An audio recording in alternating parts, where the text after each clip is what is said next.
C'est bon. Décembre peut officiellement commencer.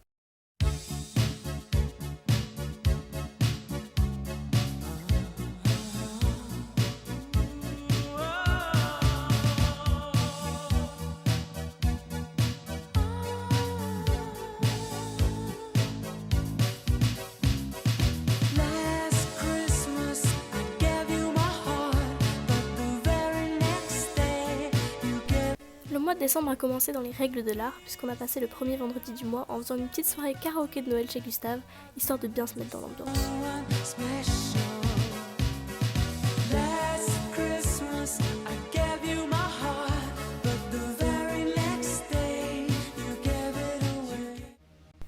Et le samedi, on est sorti dans Gastown et on a tenté un nouveau club qui était vraiment pas mal. Oh, fuck!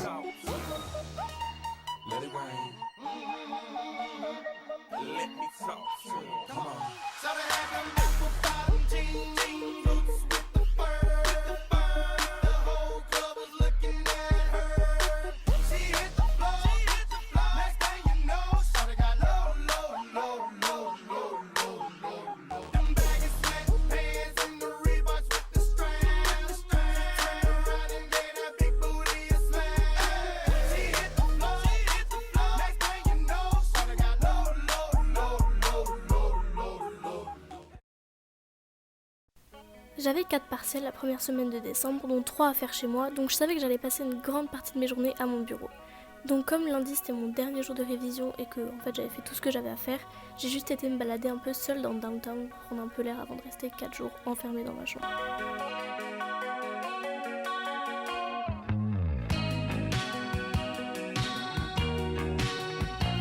Il n'y avait pas grand monde en ville, j'ai juste marché genre 2 heures en écoutant un podcast, je me suis acheté à manger, c'était hyper apaisant.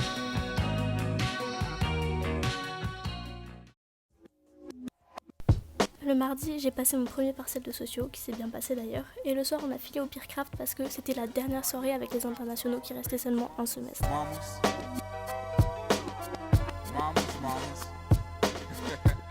Baby mamas. Yeah, go like this. I'm sorry, Miss Jackson. Ooh, I am for real. Never meant to make your daughter cry. I apologize a trip. J'avais prévu de rentrer dormir direct après le Peercraft pour être efficace dans mes partiels du lendemain, mais je me suis laissé convaincre et j'ai suivi le mouvement puisque tout le monde a été finir la soirée au Roxy, comme d'habitude. My baby is drama, mama. Don't like me. She doing things like having the boys come from her neighborhood to the studio trying to fight me. She need to get a piece of the American pie and take her bite out. That's my house. I disconnect the cable and turn the lights out and let her know her grandchild is a baby and not a paycheck. Private school. He's like, don't let it mess up again. Le mercredi, j'ai fini quand même par me mettre à écrire mes essais, je suis sortie juste pour aller m'acheter un donut. Et le jeudi, j'étais taffée toute la journée au Dining Common avec Amélie, comme ça on a pu profiter du buffet à volonté. On a bien mangé, on a bien ri, surtout quand j'ai renversé mon verre d'eau, voilà super. Mais j'ai fini mon deuxième essai, du coup j'étais contente et comme d'habitude, toujours très fun de travailler avec Amélie. Et puis vendredi, j'ai fait mon dernier partiel de 8 à 11, donc ça m'a laissé la fin de la journée pour décompresser un peu. Je me suis fait une vraie après-midi de petite meuf en faisant un peu de skincare. Et le soir, je suis sortie en ville avec Clotilde, Elisa et Adeline dans un bar qui s'appelle la Havana. C'était vraiment hyper cool, j'ai grave aimé l'ambiance et leur mojito était très bon. J'ai pas pris le temps de me poser plus que ça puisque j'ai foncé à l'aéroport le samedi matin pour prendre mon avion. En gros, comme j'étais en vacances, j'ai décidé d'aller visiter Toronto, vu qu'on en parlait avec Justin depuis qu'on savait qu'on partait tous les deux au Canada. Donc voilà, premier vrai voyage toute seule de ma vie, et après 5 heures d'avion, je suis arrivée à Toronto vers 1h du matin, heure locale. Le projet de base, c'était que je dorme sur le campus de Justin vu qu'il a une chambre étudiante, mais au final, des potes à lui sont partis en vacances et lui ont laissé les clés de leur giga appart en centre-ville, donc on a été upgradé en termes de standing vu que, regardez juste le hall d'entrée, enfin vraiment l'appart était incroyable. Et puis le gros avantage d'avoir l'appart à downtown, c'est que les garçons ont pu m'emmener directement en fait le samedi soir faire un petit tour du centre à pied. C'était grave cool parce que ça m'a permis de me familiariser un peu avec la ville et j'étais même pas fatiguée puisqu'au final avec le décalage horaire j'étais encore sur le fuseau de Vancouver, donc dans ma tête il était à peine genre 23.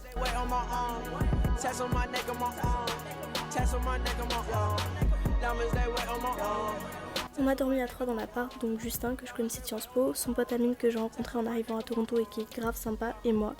Il y avait que 2 chambres et Justin a dormi sur le canapé, donc je me suis couchée dans une vraie chambre avec vue sur les buildings d'en face. Vraiment, je pouvais pas rêver mieux. Il a neigé toute la nuit et je me suis réveillée face à la vue incroyable de la ville toute blanche. J'étais vraiment surexcitée, d'autant plus que l'appart a plein de fenêtres, donc on voyait toute la ville, c'était trop beau. Et évidemment, on a eu le froid qui va avec puisque j'ai dû empiler genre 3 couches de vêtements avant de sortir. Puis on a pris le métro pour aller à Glendon pour que Justin me fasse visiter son campus.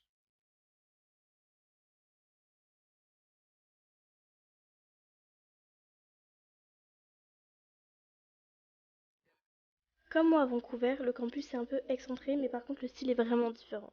C'est-à-dire que à SFU on a des gros blocs vraiment ambiance URSS, alors que là le campus de York University il est beaucoup plus petit, du coup il fait beaucoup moins grosse université américaine, mais je trouve qu'il est quand même un peu plus classe.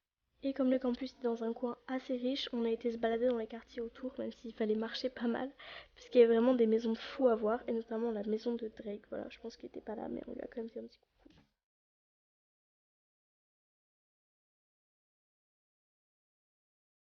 Avec la neige, il faisait quand même super froid et on était trempés, donc on est retourné au campus et Amine nous a amenés dans un atelier pour décorer des sablés. Justin a mis beaucoup d'efforts sur le sien et en vrai, le résultat était pas si mal. Enfin, en tout cas, mieux que celui d'Amine, vraiment désolée. Mais pas aussi bien que mon sapin qui était non seulement très beau, mais aussi très bon. On est retourné en ville en fin d'après-midi, on a retrouvé des potes de Justin dans un centre commercial et après on est passé à Dundas, qui est le mini Times Square local, et j'avoue que en vrai ça donne un peu l'impression d'être à New York, donc c'est assez cool. On a continué à se balader et on a fini par arriver à Distillery District, qui est le quartier un peu industriel assez sympa et surtout là où il y avait le marché de Noël. Le marché était assez grand et c'était super cool, même si rien ne surpassera le marché de Noël de Toulouse dans mon cœur. Et bon, ok, j'étais un peu dégoûtée de ne pas avoir droit à la Ligo toulousain cette année, mais on s'est pris des bonnes tartines Serrano fromage à raclette qu'on a mangé près d'un feu, donc c'était quand même très cool.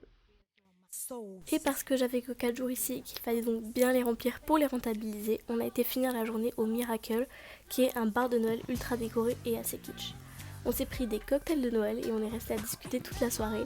Et alors l'anecdote très fun, c'est qu'on s'est rendu compte après coup qu'on y a été pile le soir où il y avait en fait une soirée burlesque. Donc notre soirée a pris un autre tournant quand on a vu que les serveuses ont commencé à danser en se déshabillant sur les clients. C'était quand même assez drôle même si on était un peu gênés. Et ok, on n'avait pas du tout fait gaffe, mais le photophore aurait carrément pu nous mettre la puce à l'oreille. Le lundi, on s'est levé pas trop tard vu qu'on avait pour projet d'aller voir les chutes du Niagara. Et même si c'est pas très loin à l'échelle du pays, on avait quand même 2 bonnes heures de trajet, alors il fallait pas traîner. On a pris un train et un bus, et puis on s'est fait un petit McDo en arrivant.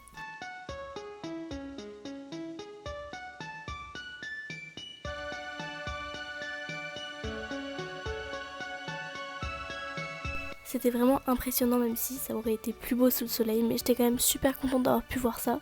Et par contre il faisait super froid et avec la force de la chute ça créait genre un énorme nuage de pluie d'éclaboussure, du coup on était trempés.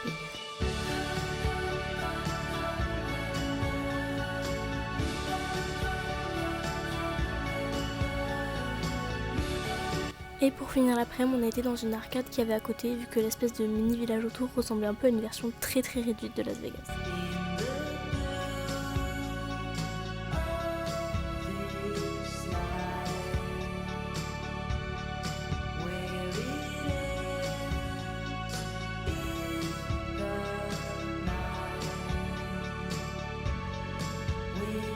On est descendu directement en ville en rentrant et on s'est baladé un peu.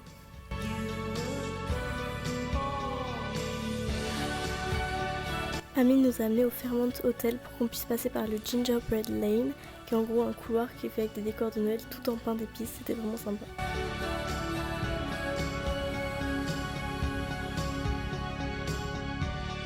On a vu un building assez connu qui ressemble au Flatiron de New York, même s'il est beaucoup moins haut. Ensuite, on a trouvé des potes des garçons au Nathan Phillips Square, mais on n'a pas tenté le patin à glace parce qu'il faisait vraiment trop froid. Et on a fini la soirée dans un pub / taverne très cool avec de la musique live qui s'appelle le Horseshoe Tavern, c'était très cool.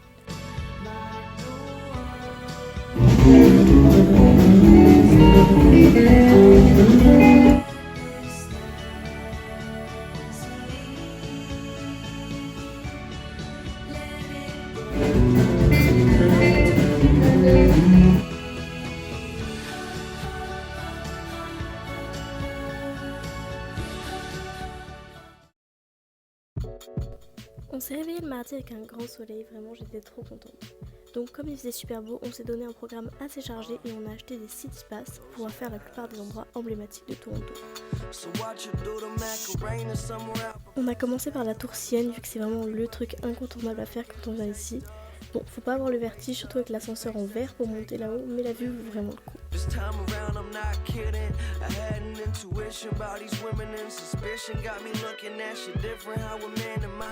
On a enchaîné avec l'aquarium vu qu'il est vraiment au pied de la tour Sienne et ça m'a fait trop plaisir étant donné que j'adore les aquariums. Surtout que dans celui-là, il y avait un tunnel vraiment tout vitré, c'était trop cool.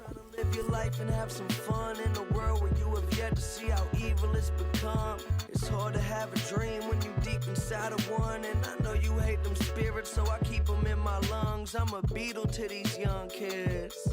But sometimes I be feeling like a needle to these young kids. You had the world, you about to leave it to these young kids. And we gon' show you what the love is. Stay high, don't fall what you know.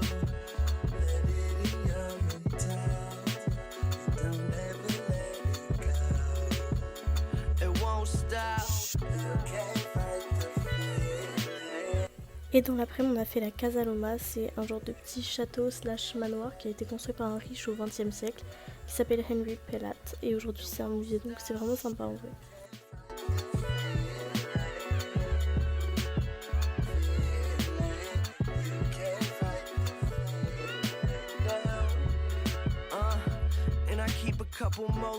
L'architecture intérieure était super jolie, il y avait pas mal de vieux meubles anciens assez beaux et puis surtout on avait une vue vraiment pas mal sur la ville quand on est monté en haut d'une des deux tours.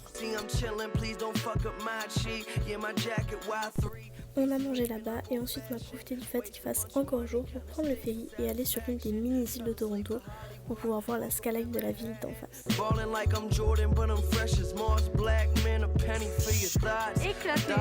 On s'est calé un peu sur la plage vu qu'on avait une trop belle vue et d'ailleurs c'était hyper bizarre de voir de la neige sur du sable. Je me suis fait la réflexion que c'était peut-être la première fois de ma vie que je voyais ça en fait.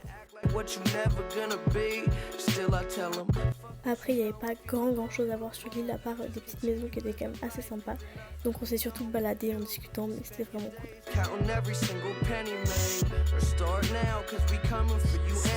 Et surtout le temps qu'on se balade, la nuit était déjà tombée donc on a pu voir les immeubles tout éclairés sur le chemin du retour, c'était vraiment magnifique. Et ensuite on a foncé à la Scotiabank Arena puisque Justin m'a amené voir un match de hockey pour ma dernière soirée ici. D'ailleurs c'est lui qui m'a offert la place donc merci encore vraiment, ça m'a fait trop plaisir.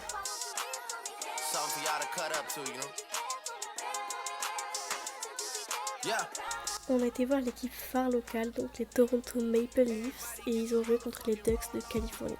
C'était un assez gros match, il y avait la télé et tout le monde était venu avec les maillots et tout, on sentait vraiment qu'il y a un vrai amour pour le hockey ici. Et c'était vraiment une très bonne ambiance, surtout qu'on a gagné genre 7-0, donc c'était vraiment magnifique.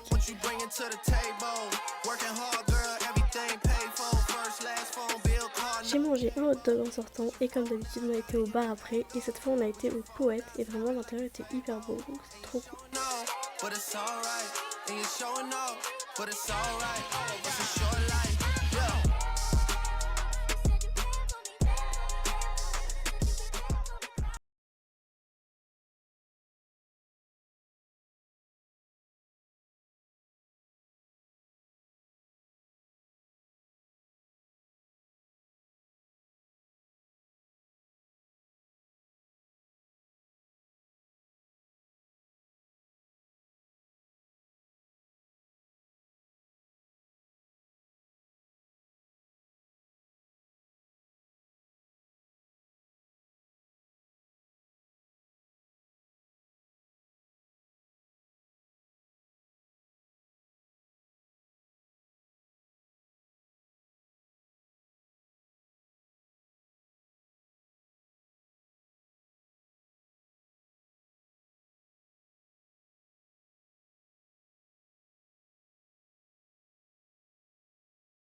incroyable. Donc voilà, j'espère que tout se passe bien aussi de votre côté. Gros bisous. Une manche, hein. Une fois c'est Non, possible. bah 3. Oh, une, non. C'est super rapide. Non, je peux pas. Ok, 3. Ok. Alors, je suis hyper influençable. 2. Ouais. Bah non, 2 c'est Non. pas bon. 3. 3. Ok. 1, 2, 3. Shifu.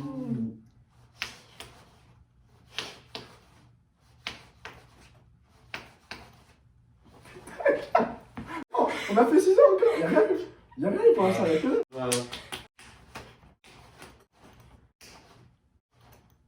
Ah, 2, 2. 2.